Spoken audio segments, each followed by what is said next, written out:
So let's get started with operant conditioning. Now, behavior is what we call lawful. It is predictable, we can control it, and we can change it or alter it. Because if we couldn't, there probably wouldn't be much of a point to the field of psychology or studying the field of psychology and behavior, right?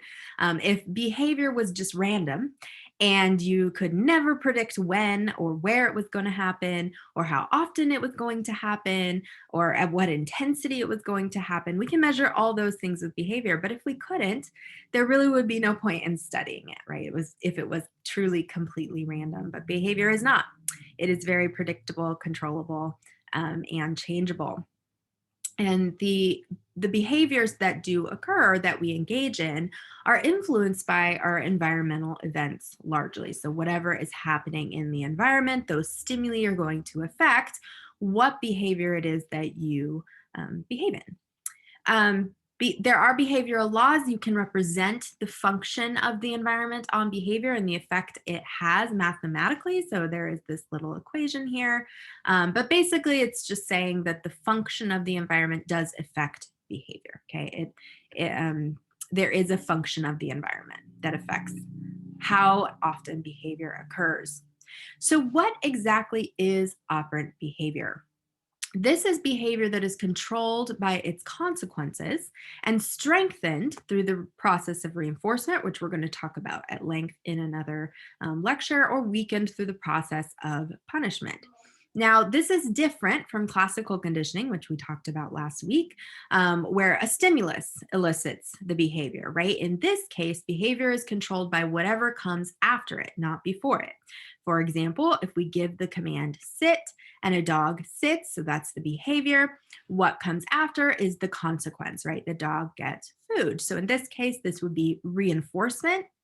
And more than likely, that behavior would increase in the future. So the next time his owner says sit, he's more likely to sit because in the past, that behavior of sitting was followed by a positive consequence. He was given food, right? And the same would go if we're talking about weakening a behavior with punishment, which I'll talk about at length in another lecture and give examples of both. Now, like I said before, this is opposed to respondent behavior in classical conditioning, right? So respondent behavior is unlearned behavior, and it is elicited by a prior stimulus. So when you present a stimulus or food to a dog, they salivate, right? A behavior occurs following a stimulus. Operant conditioning is different because operant behavior is learned, right?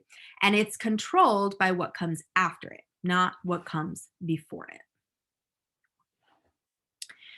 So, operant conditioning is just a learning association between behavior and its consequences. So, opposed to classical conditioning, where there's an association learned between two stimuli, now we're talking about the association between behavior and whatever comes after it, whether it be positive or a negative or like a bad consequence, as we would look at it. Whatever the consequence may be, is going to determine whether or not the behavior occurs more in the future or less in the future. So it's a learning association between the behavior and its consequence.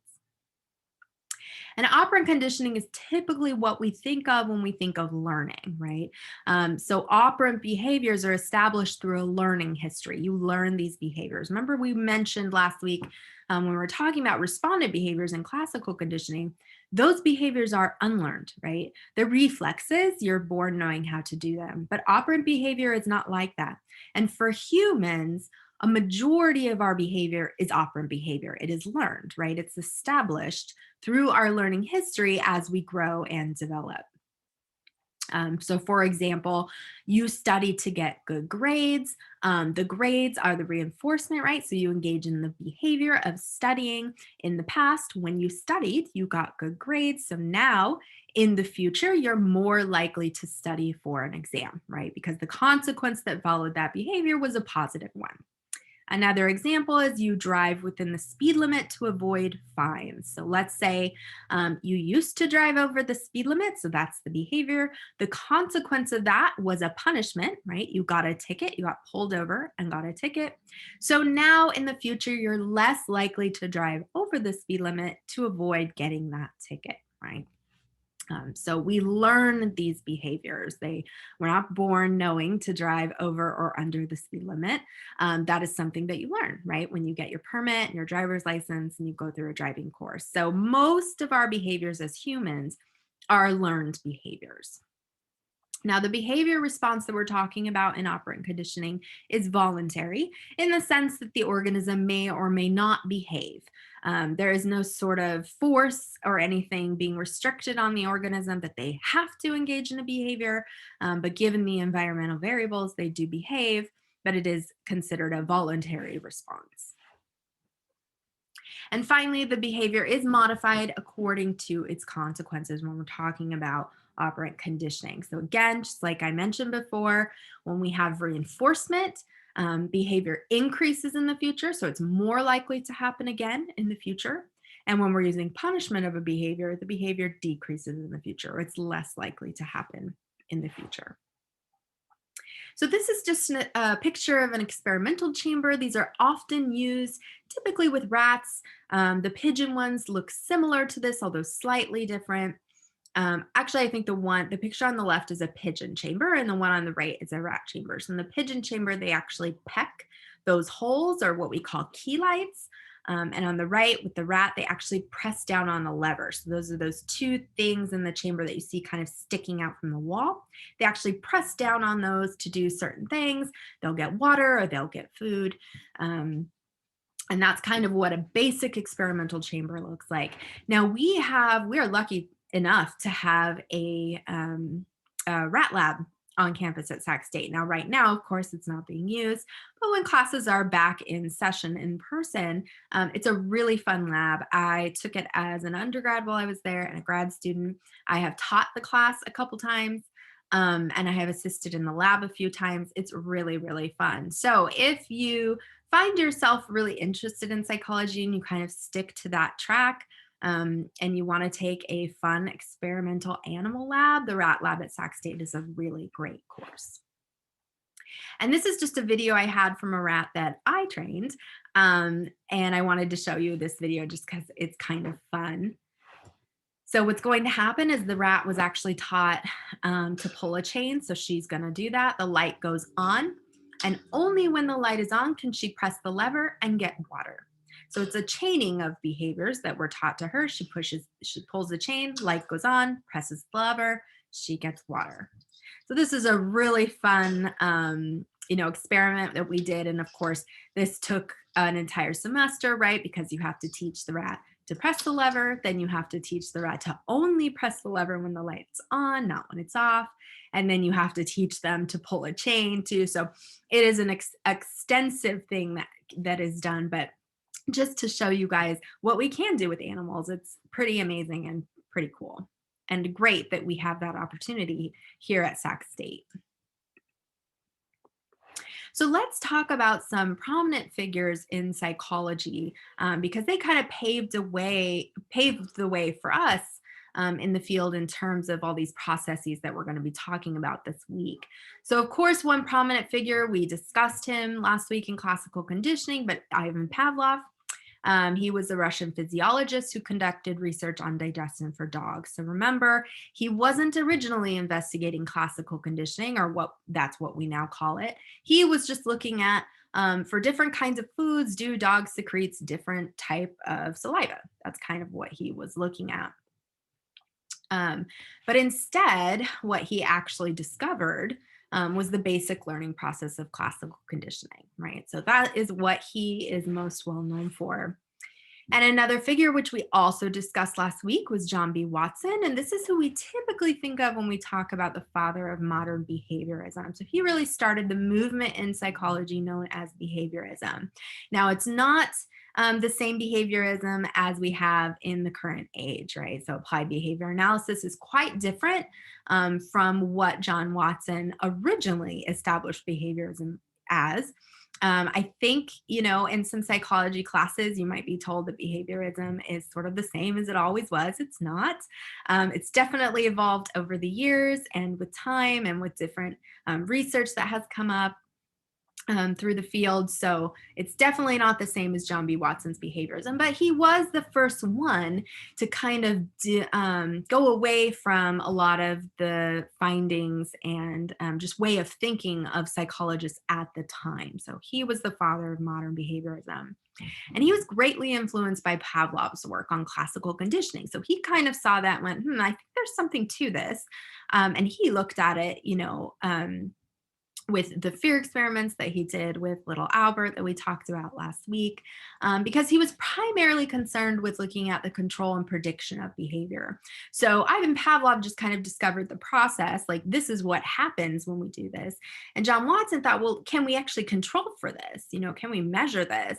Can we make this happen, right? If we're actually setting out to do so. And so that's kind of what he wanted to do. And of course, we discussed his main experiment that everyone knows about, little Albert, that he conducted mostly on generalization, right? So he wanted to see if we basically establish this fear response, which he did, will it generalize to other objects rather than only the one that was used in training.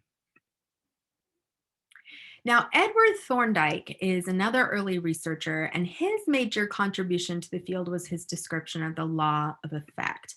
So this states that a behavior that produces a favorable effect on the environment, so behavior occurs and something good happens, right? Or something positive happens because of that behavior, then the behavior is more likely to be repeated in the future.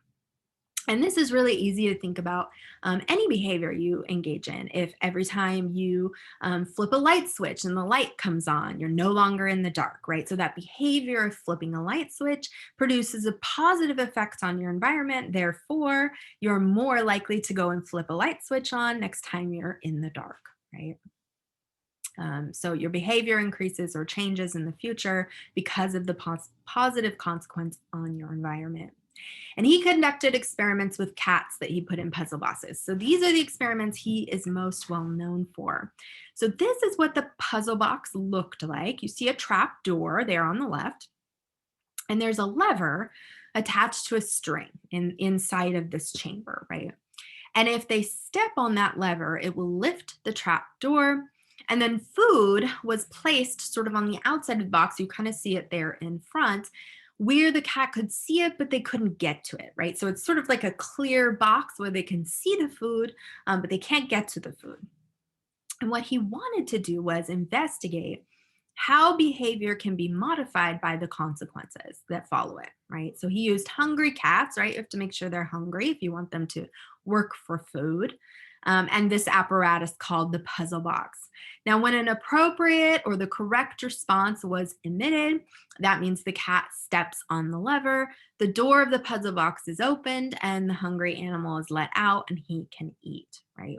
And what Thorndike did was he's measuring escape latency. So how long does it take for the animal to escape in every trial? So basically he puts the cat in there, lets them do their thing. Eventually they figure out how to get out, right? So he measured that entire time they were in there. Then he puts them back in there and they try again.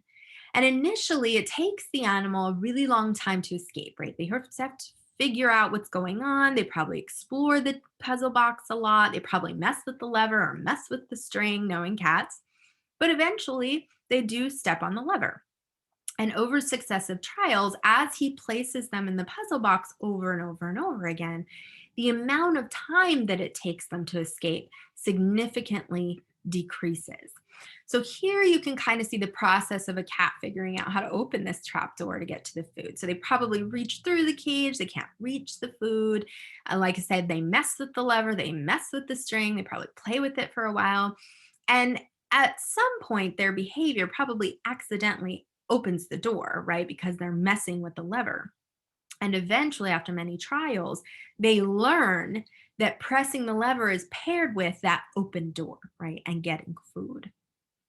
And we do see, so this is kind of the time it takes to escape that is measured, and you do see it significantly decrease over time, right? For this cat, it went down, it went back up a little bit, but then it went down a lot, right? So by the 40th trial, it's taking them less than 2 minutes to get out, less than, about 100 seconds to get out of the puzzle box. So pretty amazing. Now, B.F. Skinner, he really expanded on the field of behaviorism that was originally described by Watson. So he explained the difference between respondent conditioning, um, which looks at, conditioned reflexes. Those were studied by Pavlov and Watson, and operant conditioning, which was discovered or studied by Thorndike. So B.F. Skinner was the first person to say these two things are different. This one is a learn or an unlearned behavior, a reflex. So that's what John Watson and Ivan Pavlov were looking at. And then Skinner looked at what Thorndike was doing and said, that's different. That's a learned behavior that you've taught that animal because of what comes after it, because of its consequences. So he was greatly influenced by Thorndike's work, and a lot of Skinner's work came from the original studies of Thorndike. So he conducted multiple experiments with rat and pigeons that involved either lever pressing or key pecking for reinforcements. Of course, lever pressing for rats, key pecking for pigeons. And he studied a number of phenomena such as superstitious behaviors in animals, reinforcement schedules, observant behavior. And we're going to talk about all of those in another lecture that's coming up. But he studied multiple different things. So he really laid the foundation for many of the basic and important properties of behavior that we use in the field of psychology today. And one thing that he really described about operant behavior was the three-term contingency. So there's an antecedent, it's the stimulus or something that comes before the behavior, and then the behavior occurs, and then the consequence follows. So the ABCs of behavior is what we call this. The antecedent, it comes before, the behavior occurs, and then a consequence follows it. So in the presence of an antecedent, the animal emits a response that's followed by a consequence. And depending on whether it's positive or like a good consequence or a bad consequence, a negative consequence, this will either increase the behavior, right, in the terms of reinforcement, or decrease future behavior if we're talking about punishment. And that's all for this short lecture. There are some questions after this that you can go over to make sure that you understand the correct questions. They will help you on the exam.